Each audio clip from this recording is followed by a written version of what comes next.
अला जेल के सामने खड़ा हूँ। वर्कर की बड़ी तादाद अलीमा खान के साथ खड़ी हुई है इस वक्त। आज MP MNA भी आए हैं और वर्कर्स भी आए हैं, इसके अलावा अहदेदार भी आए हैं। ओवरसीज़ पाकिस्तानी किसी से काम नहीं, बल्कि सबसे ज़्यादा जुनून खान का ओवरसीज़ पाकिस्तानी इस वक्त मेरे साथ खड़े हैं। आपका नाम पहले बताएं, आप कहाँ से आए हैं? मेरा नाम रुखसार अली है। यूपी के पास जो झंडे बने हुए हैं बिल्कुल पेंट की हुई है हमने, तो हमारा एक ग्रुप है पूरा गुलामी नामंजूर, तो उसकी तरफ से मैं आज मेरा ख्याल है 5वीं दफ़ा UK से वॉलंटियर होकर पाकिस्तान आया हूँ अपने मुल्क और अपने लीडर के लिए, क्योंकि हमारा लीडर, हमें पता है कि इससे बेहतर इंसान हमारे मुल्क में है ही नहीं है और चला कोई नहीं सकता। वैसे तो हाँ, बेहतर लीडर नहीं है।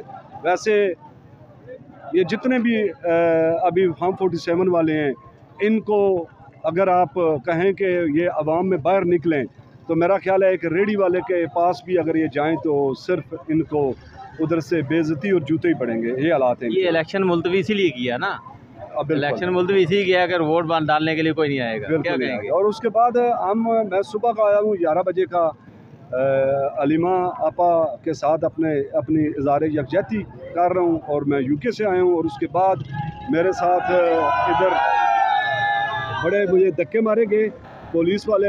हाँ, पुलिस वाले और पैसे बच गए हैं, पैसे भी छीन रहे हैं। बच गए हैं, मेरे बच गए हैं, क्योंकि मुझे आज महसूस हुआ कि इन्होंने अपने एजेंट, नामालूम टाइप होते हैं बंदे कपड़ों में, ज़ाहिर है मैं इनकी तरह बेईमान हेरा फेरी तो हूँ नहीं, हम ओवरसीज़ हैं। वो इंफॉर्मेशन लेते हैं, लेकर तो वो उन्हें बताते हैं, फिर वो जो नामालूम है ना, बगैर मसलन ड्रेस के होते हैं, वो शलवार कमीज़ में, वो धक्के मारते हैं।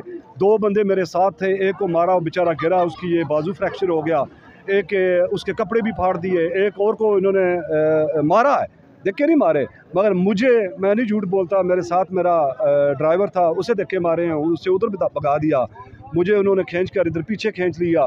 तो मतलब कहने का एंड पे ये है कि ये कौम के पैसे से ये अदारे चल रहे हैं और ये इनके कपड़े, इनके याशियां चल रही हैं। हाँ, कपड़े, कभी जवान का दौरा, कभी कहीं का दौरा, कभी कहीं। हाँ, मैं पुलिस की पहले बात कर लूँ कि पुलिस है, ये नौकर है इस कौम की, ठीक है, ये मुहाफ़िज़ हैं और नौकर हैं। ये मैं नौकर, इन्हें बड़ी तकलीफ होगी ये सुन के। मैं नौकर मैं नहीं कह रहा, कायदे आज़म कह गए कि तुम नौकर हो, और ये खुद मुलाज़िम कहते हैं, मुलाज़िम है। हाँ, ये नौकर बदमाशी कर रहे हैं। गन्ने हम लेके हमने दी हुई हैं हमारी हिफाजत के लिए। आप सोचें इस तरह के एक गार्ड हमने रखा हुआ है अपनी हिफाजत के लिए, और वो हमारी गन जो है ना सीने मतलब कन पट्टी पे रख लेता है। ये हिसाब है, ये पुलिस नहीं है, ये मरियम नवाज़ और फार्म 47 वालों के ये गुंडे हैं, उनके पाले हुए गुंडे हैं। ये अपनी नौकरी के लिए, नाज़रीन आपको ये अवजात करता जाऊँ, ये लोग अपनी नौकरी के लिए इस मुल्क की बर्बादी कर रहे हैं, अपनी नौकरी बचा रहे हैं। बिल्कुल अपनी नौकरी बचा रहे हैं। देखें, मैं इंग्लैंड में रहता हूँ, हम उधर प्रोटेस्ट करते हैं, मैं काफ़ी दफ़ा जिक्र कर चुका हूँ, बार बार करना पड़ता है। कश्मीर के प्रोटेस्ट हम अरेंज करते हैं, खान साहब के करते हैं, गज़ा के करते हैं। कैंपेन में मैं पहली साफ में खड़ा होता हूँ। आज तक किसी पुलिस वाले की जुर्रत नहीं सारी ऐसे उंगली लगाया मैं। ये तो बदमाश हैं, ये तो इनकी गाड़ियाँ, इनका पेट्रोल, इनके बच्चे स्कूल जो जाते हैं, इनके घर, इनके मुंह में जाने वाला निवाला, ये इस कौम के टैक्स से चलने वाले, खाने वाले, ये आज मैंने देखा अपनी आंखों से, प्रैक्टिकल मैंने देखा। आज दूसरी तीसरी दफ़ा देख चुका हूँ, क्योंकि मैं डी चौक भी आया था लास्ट ईयर दिसंबर में, नवंबर में। उससे पहले भी मैं काफ़ी दफ़ा आ चुका हूँ, ज़्यादा नहीं मैं बताना चाहता। मगर ये है कि ये जो आज किया ना इन्होंने, मैंने लोगों के साथ देखा, मैं कसम उठा के कहता हूँ, मेरा ओवरसीज़ को मैसेज है कि ये मुल्क, ये बदमाशों का मुल्क है, जिसमें ताकत है वो ज़ोर वाला जो उसी का मुल्क है। आम बंदा इस मुल्क में नहीं रह सकता। ये भेड़िए हैं, ये आपके बच्चों को, आपकी नस्लों को खा रहे हैं और खा जाएंगे। अभी हमारे देखें कितने बच्चे समुद्रों में डूब के मर रहे हैं। आज अगर हमें कोई बंदा कहे ना कि कीनिया के वीज़े सारे खुल गए हैं, इस मुल्क से नौजवान नहीं, बच्चियां भी ख़त्म हो जाएं। ये हालात हैं। क्या कहते हैं इस्लामी जमहूरिया पाकिस्तान? क्या इस्लामी इधर इस्लाम है? इस्लाम नाम की कोई चीज़ नहीं है। बिल्कुल इस्लाम कहता है कि आप चारदीवारी फैलान कर बच्चियों को ज़दकोप करो, बच्चियाँ घर से उठाकर उनके पेरेंट्स, उनके वालिदैन को ब्लैकमेल करो। ये तो दहशतगर्दी है। उनकी बरहना करके वीडियो बनाओ। इतनी बड़ी बेगैरती, मैं कहता हूँ, मैंने अपनी ज़िंदगी की तारीख में मैंने ना पढ़ी है ना देखी है। ये इससे पहले भी जो डिक्टेटर आए हैं उन्होंने ये जुल्म नहीं किया। ज़्यादा बेगैरत निकले। ये तो मैं कहता हूँ कि हद क्रॉस कर गए हैं बेगैरती की। बिल्कुल इन्होंने बेगैरती जो है ना वो गले में डालकर ढोल मार रहे हैं। ये हालात शर्मा नहीं रही। बेगैरती तो शर्मा भी रही है, बहुत पीछे रह गई है, उससे आगे अल्फाज ही नहीं है जो इनके लिए इस्तेमाल किए जाएँ।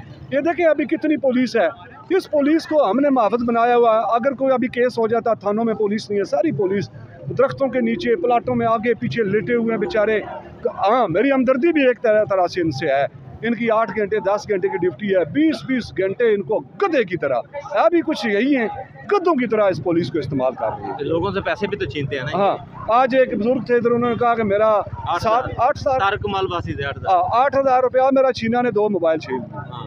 और मैं कहता हूँ इस तरह बेड़ियों की तरह, ये कुत्ते की तरह पड़ते हैं। कसम से मैं तो आज देखा तो मैं हैरान रह गया कि हम अल्लाह का शुक्र है उस मुल्क में रह रहे हैं, वो हमारा मुल्क नहीं। हमारा मुल्क, हमारी धरती ये है। जी हाँ, हमारे बच्चे पैदा हुए जो हमारी तीसरी नस्ल, वो भी अगर कोई क्रिकेट होता है उधर पाकिस्तान के झंडे उठाते हैं। मैं कहता हूँ कि जो ये हालात जा रहे हैं इंशाअल्लाह मैं बताऊँगा इन्हें आहिस्ता आहिस्ता, और उन्हें भी बताऊँगा कि ये मुल्क किसका, ये चोरों का, इनसे वापस लेना पड़ेगा, इसके अलावा कोई हल नहीं। बहुत मेहरबानी। नाज़रीन, आपने देखा कि ये मुल्क इस काबिल नहीं रहा कि यहाँ पर कोई शरीफ आदमी, कोई लीडर रह सके। लीडर को ये अंदर जेल के अंदर रखते हैं, और जो फ्राडिये हैं, चोर हैं, डाकू हैं, ठग हैं, जिन पे साबित हो चुका है कि ये चोर हैं, ठग हैं, जो यहाँ पर जिनकी प्रॉपर्टीज़ भी नहीं हैं, वो उनको वज़ीर-ए-आज़म भी वो हैं, वज़ीर आला भी वो हैं, सदर भी वो हैं, जो पहले इनको गालियाँ निकालते थे, सरेआम गालियाँ निकालते थे, ये जो दहशतगर्दी है इसके पीछे वर्दी है, वो इन्होंने गले लगाए हुए हैं। जो कहता है कि ये फ़ौज भी मेरी, ये मुल्क भी मेरा, वो आज जेल में है। क्या कहेंगे? अच्छा सॉरी, मैं इंटरप्ट किया आपको। मैं एक बात का इजाफा करना चाहता हूँ।